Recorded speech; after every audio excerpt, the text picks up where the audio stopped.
So the theme this week is red, and you might do all sorts of things with that theme, but I thought it's a good opportunity to talk a little bit about colour theory, about mixing the colours that you see, and then going from that to the point where you can use colour in the way that you'd like. So you can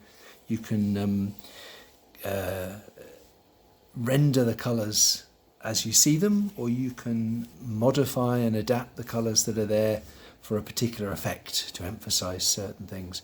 And there was a range of pictures on the email from Mark Rothko's colour fields, which are purely about colour, through to other artists who've rendered colour as they see them, colours as they saw them, and have tried to create certain emphasis. So I thought I'd start with some pastel. So I've just taken out some pastels from my set. I've got about 48 colours in this Inscribe set, just to talk a little bit about different sorts of reds. So I'm surprised that my set doesn't really have a very orangey red. This is the warmest red that I can find in that set. And then they move along to slightly cooler reds. That red might have a bit of white in it. I'm not sure actually that it does, but it's an even cooler. And then here we're virtually at a purple. So because pastels come in different types, from a sort of pure hue, as you would call the colour, through to tints. So for example, this one here, I think the pastel above it is a tint. I think it is this colour with a bit of white. So maybe I should see if I can demonstrate that. If I add a bit of white chalk to that, that's not too far off. So there are colours, hues, which are not diluted with white, and there are tints. So again here, this red, which I thought was the warmest, I think above it I've put what is the pink. Add a little bit of white. No, add a bit of white to this one. There we go. That's maybe too much white, but I think that's a reasonable demonstration. And up here, actually, are you seeing that? That looks a little bit orangey. I wonder, I may be mistaken here. I was just wondering if I added white to this. Definitely not. Okay, so delete that bit. So that can go there, because from this red, I'll just be a bit more of a spectrum. Here's my orange, and if I mix them together, I'll get more of an orangey red. So what I've been trying to do is make sense for you of this pastel set, so that you can think about reds in terms of warmer reds, which are going towards orange, and cooler reds going towards purple. When you add white, you'll get tints, and that's what some of those lighter colours are. And if you add their opposite, down here I've now put this red-brown, and below it, that's the wrong one, below it is a darker red-brown. So these are more neutral reds, and they've probably been created, or they could be created, by mixing the opposite. So I've got a bit of green here. Where we're going to do this, we'll do it over there. So if I take some of that down there, that's it. And add a little bit of green. Pastels are harder to mix than paints. You have to go back and forth a bit. That isn't quite right, is it? Slightly needs to be a bit more yellow in there, I think. Anyway, these browns, what about if I do this and down here?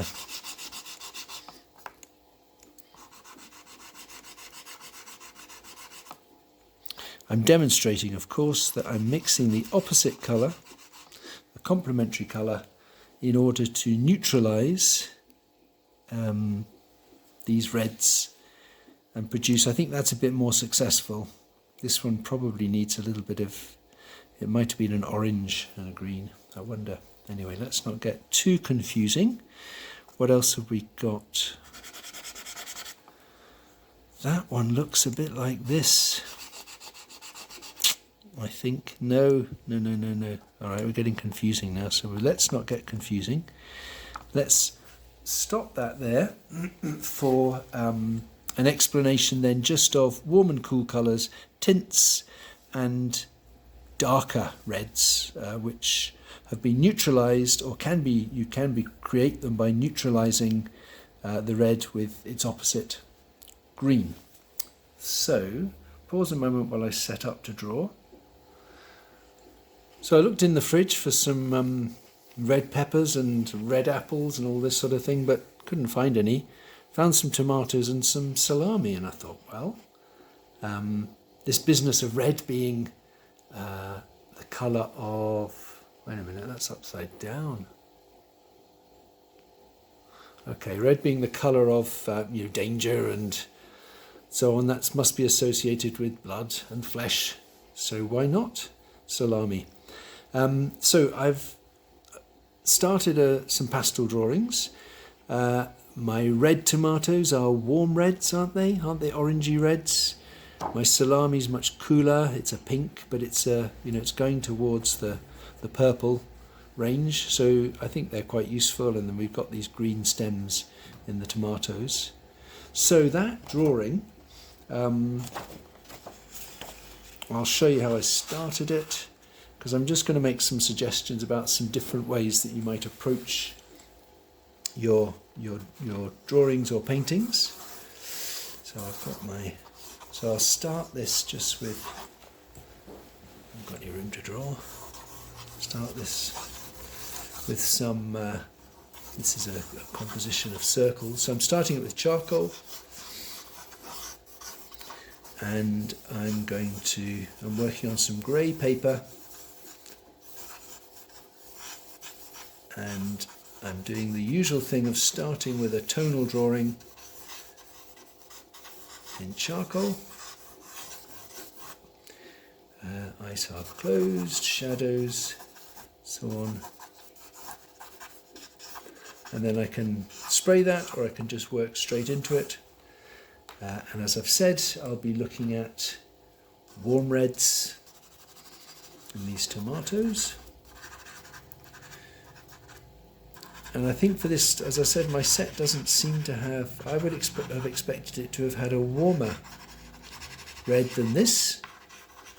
So in order to get the brilliance of the tomatoes, I'm going to, particularly at the top, going to mix in some orange.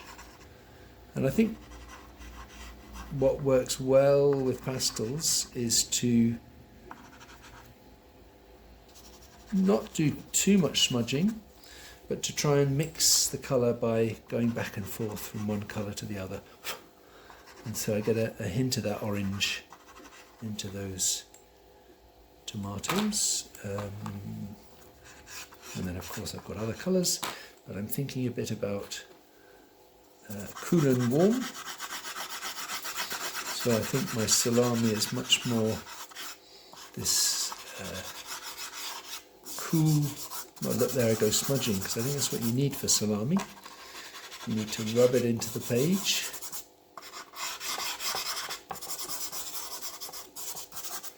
But into that I'll probably introduce some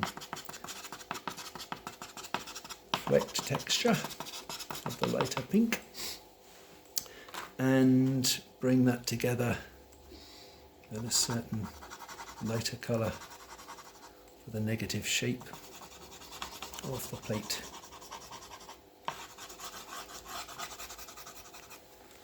So that's one approach. Or, in order to have an experience of colour, you might consider something like this. So here, and I'll demonstrate this quickly, I've actually started with the green pastel. Started with the green pastel and drawn in the way that I just did with the charcoal, but using the green, so that I'll have a green underdrawing and I'll have colours mixing even more. It's a bit like the exercise of using the wrong colour. So I've started, as I did before, drawing lines. Get some of these, this is all about circles,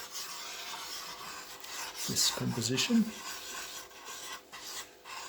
So I got down some of the lines as I did before, but this time in the green.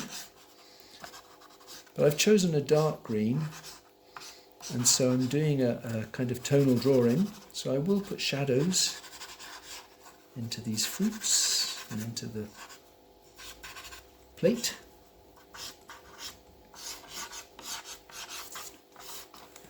And then when I start to put on my colours, so getting some of the red of the tomato, because the green is there, you can see how it's neutralising the red. And there'll be places where I don't get rid of the green, so little bits of green will show through. So this is actually a really good thing to do just to experience mixing colour. It's good for pastel, but it's also good for producing, in a way, a more vibrant colour mixture. Because there, once I've eventually got things covered, there will be green showing through, and I can decide how much of that green to keep, how much to cover. This is perhaps more quickly illustrated as I start to introduce the negative shape of the plate. And what I found actually, top tip today, I think when I'm doing shadows on the plate, I'm going to put a bit of brown onto that green, so that when I add my sort of Naples yellow or off-white for the plate, I've not got so much mixing of the green showing through.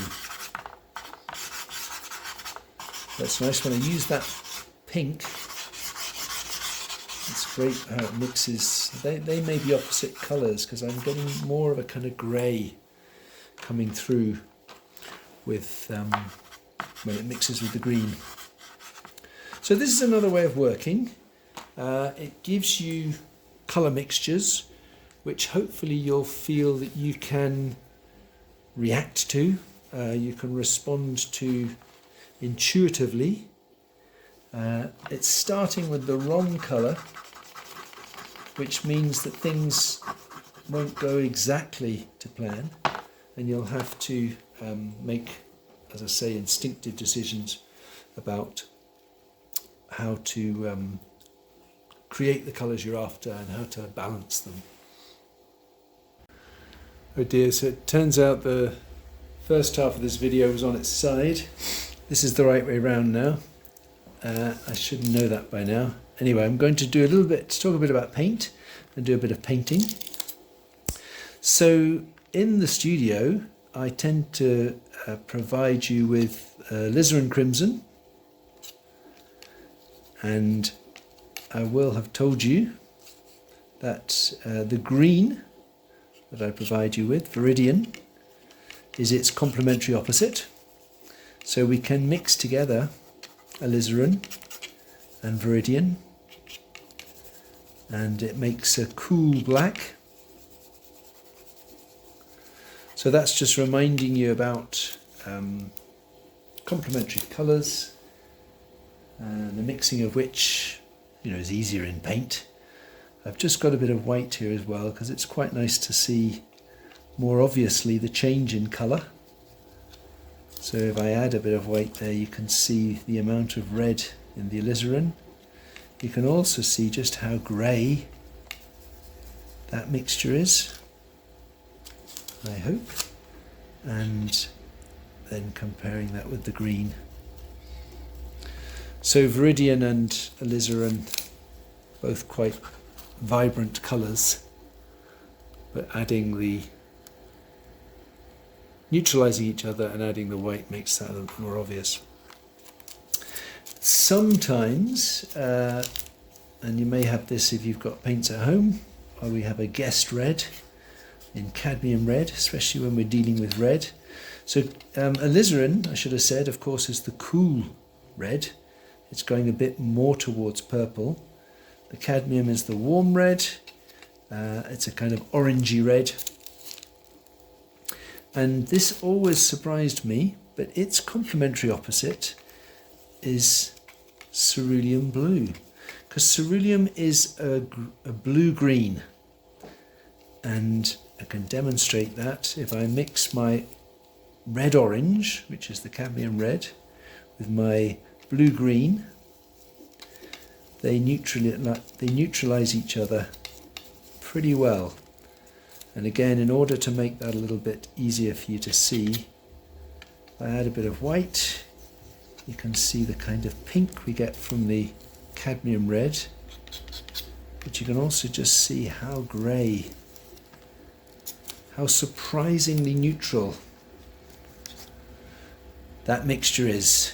Because you think if you add a blue and a red, you're not going to get a grey. But you're actually adding a blue-green to a red-orange. So they are, if we looked at a colour wheel, they are complementary opposites. So just to also say then about the colours that I usually supply you with, not cadmium red, partly because I have to just limit the number of colours I give you, but also because it's quite a powerful red, and I find that if you take some alizarin crimson and mix it, make sure it's clean, mix it with some orange, then actually you can get a reasonably good red-orange, or a reasonably good warm red. And because that mixture of the alizarin and the cadmium orange isn't quite as powerful as the cadmium red, I find it's possibly more useful. Cadmium red sometimes just takes over. So that's a bit of explanation about colours, reminding you, and the fact that, of course, in paint you can mix things a little bit more easily. So I'm going to start a bit of painting of my tomatoes and salami. I'm going to paint wet in wet, the way I've done already with some of these other demonstrations. And therefore I've mixed my cadmium red and my alizarin, get it right, my cadmium red and my cerulean blue to make a grey. I'm going to work into that grey. I added some white to that, and then I've made a mixture without any white of the cerulean and the cadmium red, and that's my sort of dark drawing colour. So there we go, more of the same really, drawing my circles in this composition. I actually prepared this canvas, 10 minutes ago, and already some of that wet paint has dried a little bit or soaked into the canvas, so I'm not getting quite so much mixing as I might have done if I'd started straight away, or if I'd maybe put a thicker mixture on, I wonder. Anyway, that's okay. It's still good. I find it very useful to start like this with wet paint in wet paint. A little bit like mixing the pastels on the surface. Things mix a bit, but so I get a kind of provisional start, which I can either strengthen, or I might find that there are quieter effects that I can respond to and retain. So I'll pause a bit and I'll do a couple more bits. So I've mixed my cadmium red and my cerulean blue to make some of the darker, more neutralized areas of my tomatoes.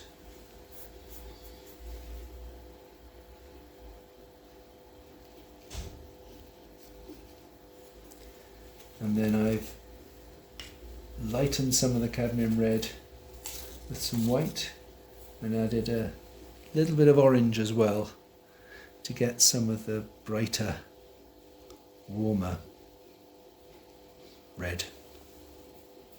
I haven't mixed very much colour, so this is going to be a limited bit of demonstrating of that area. In order to make the cooler reddy pinks of the meat, I have worked with the alizarin crimson. So remember, that's the cooler red. And I put a little bit of viridian green into it. So the salami is not only the cooler red, no, it's a pink because I've had to put some white in it, but I had to knock it back a little bit. So, can characterize these colors. The tomatoes are warm reds and they're pretty vibrant. The salami is a cooler red, but it's also slightly less colorful. I've had to knock it back a bit. And if I have an aim with this painting, which is what I like to get you to talk about, I think it would be just to really make those colours as vibrant as possible. So I'm going to I think I'll just block in the plate now because that will make things a bit more visible. But as I develop this painting, I think I would go on intensifying the colour. So trying to make the warm reds, I need to get a bit more orange into those tomatoes. And then I might therefore be able to strengthen or heighten the colour in the meat. So I'll bring some of this together just by painting some of the negative shape around my subjects.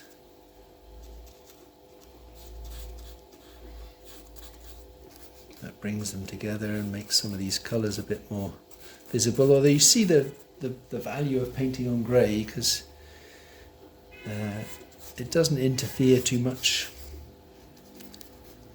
with the way the colours affect each other. Let's see if I've got anything that's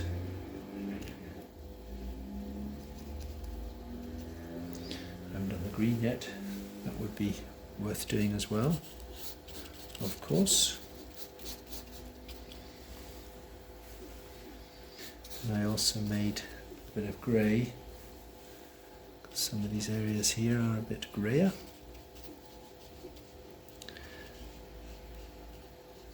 So, as I've said, what my aim would be if I were put on the spot and had to say, what's this about? What's this painting all about? I would say it's about the colours, and I wanted to particularly make these tomato reds as vibrant as possible. So I mixed cadmium red and a bit of cadmium orange for those lighter parts, and a tiny bit of white. But this red, the warmer, lighter red of these tomatoes stands out because of its brilliance, its brightness, because of the concentration of red-orange in it. And also, I suppose, because of the neutralised shadow on the darker side. So just do one more thing, which would be to get those greens in. So for the greens of these stems, which actually aren't that strong in colour, I started with the grey, which I had made from the ceruleum and the cadmium red,